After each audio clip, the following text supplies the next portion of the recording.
부부싸움, 바람직한 표현, 확전 방지, 남과 비교 금지.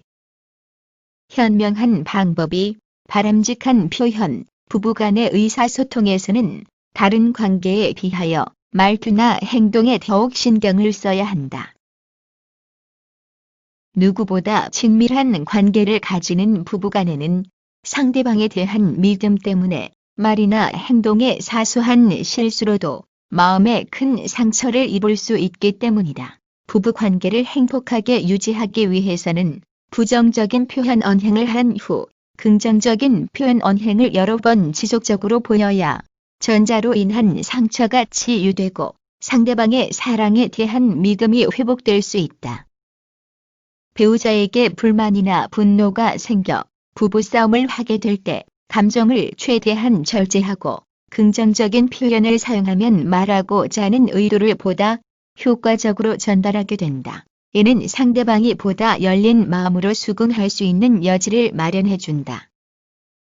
음식 쓰레기 처리를 잘 도와주지 않는 남편에게 여보, 당신은 요리도 한 번 안 하고 밥 먹을 때 빼곤 주방에 들어오지도 않는데 음식 쓰레기 버리는 것 정도는 해줘야 하는 거 아니에요. 나만 이렇게 일하는 법이 어디 있어요. 라고 윽박지르기보다는 여보, 오늘도 일하느라 고생 많았어요. 근데 여보, 내가 저녁 준비하고 대청소하느라 유난히 힘이 드네요. 이따가 당신 편할 때 음식 쓰레기 좀 버려주면 정말 고맙겠어요. 라고 부드럽게 말한다면 기꺼이 아내의 요구를 들어주게 될 것이다. 이처럼 긍정적인 표현은 자신의 요구를 솔직하게 표현하면서도 상대방의 기분을 상하지 않게 하므로 긍정적인 반응을 유도해낼 수 있다. 반면에 자신의 행동만 옳고 상대방은 무조건 틀렸다고 생각하는 태도는 일방적인 비난으로 이어진다. 비난의 형태는 과도한 질책과 과거의 잘못에 대한 평로, 심한 욕설과 책망, 자신의 정당성에 대한 과장과 꾸밈 등이며 모든 문제에 있어서 항상 자기 입장을 중심으로 문제를 해결하려 하기 때문에 동등한 입장에서의 논쟁이 이루어질 수 없게 된다. 당신이 말하는 건 다 변명이야. 어떻게 여자가 직장을 다닌다는 핑계로 집안일에는 하나도 신경을 안 쓸 수가 있어. 결혼을 했으면 아내로서 그리고 엄마로서의 역할을 최우선으로 해야 하는 거 아냐. 그리고 만약에 일을 할 생각이면 더 부지런하게 움직여야지. 가장인 내가 이렇게 집안일까지 신경 쓰면서 어떻게 밖에서 맘 편하게 일을 하겠어. 내가 이렇게 출세를 못하는 건 다 당신이 내조를 제대로 못하기 때문이라고. 부부싸움에서 의견 불일치로 인해 생겨나는 갈등 자체는 당연하지만 이를 어떤 식으로 해소하느냐에 따라서 결과는 판이하게 달라질 수 있다. 그러므로 현 상황에 대하여 자신이 무엇을 어떻게 생각하고 있는가를 상대방에게 꾸밈없이 말하는 게 좋다. 그러면서 분노에 대한 감정 표현에 주의를 기울이면, 즉 말이나 표정을 부드럽게 하면 긍정적이고 건전한 방향으로 해결점을 찾게 될 가능성이 높아질 것이다.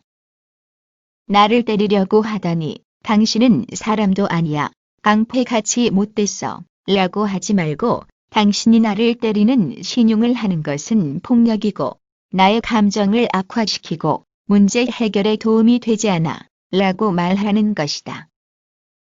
인격 모독 금지. 부부 싸움을 할 때는 상대방이 가지는 약점을 고의적으로 건드리거나 빈정거리고 조롱하는 식의 모든 인격 모독적인 표현을 금해야 한다. 설령 부부가 서로에 대해 잘 알고 있다 하더라도 개인적으로 민감한 부분이 있을 수 있다.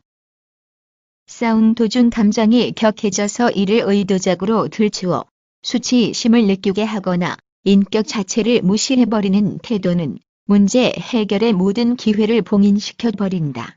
더불어 상대방뿐 아니라 그의 가족이나 주변 친구들에 대한 험담 역시 배우자를 향한 질타와 모욕으로 인식할 수 있기 때문에 각별한 주의가 필요하다.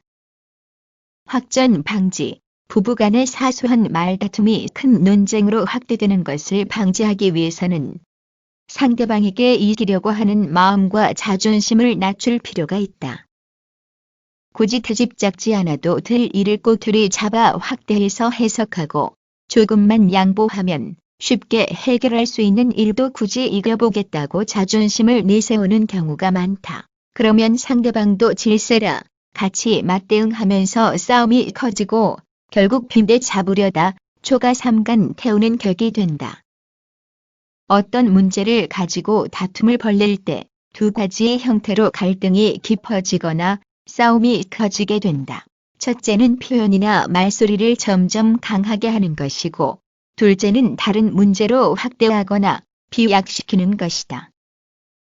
전자의 예로는 새로 산 옷을 자랑하는 배우자에게 쓸데없는, 볼품없는 또는 낭비적인 어디 나가는 제비족 옷 같은처럼 못마땅해하면 그 말을 듣는 사람은 못된 인간, 형편없는 사람, 주제를 모르는 자기만 아는 사람이라고 큰 소리를 지르며 나가버리는 상황을 상정해보자. 후자의 예로는 명절에 아이에게 무슨 옷을 사줄 것인지에서부터 견해가 달라 갈등을 겪다가 보내는 학원 종류로 확대되고 배우자의 본가가 부자인지 가난한지 결혼 전 문제부터 상대의 외모까지 확대시키다가는 언어나 신체적 폭력으로까지 이어질 수 있다. 남과 비교 금지. 대부분의 사람들은 일정한 수준의 삶을 영위하게 되면 타인과의 비교를 통해 경제적인 면을 비롯해 생활 전반에서 상대적 빈곤감을 느끼게 된다. 나의 부모 형제 등 가족과 상대의 부모 형제 가족을 나쁘게 비교하는 것은 상대 마음에 상처를 준다. 이런 태도는 결국 자신의 삶을 불행하게 만들고 배우자와의 관계에서도 부정적인 영향을 준다. 남과 비교하지 말라. 지금의 삶이 매우 행복하며 내 곁에 있는 배우자가 최고라 여기고 자족할 때 행복할 것이다.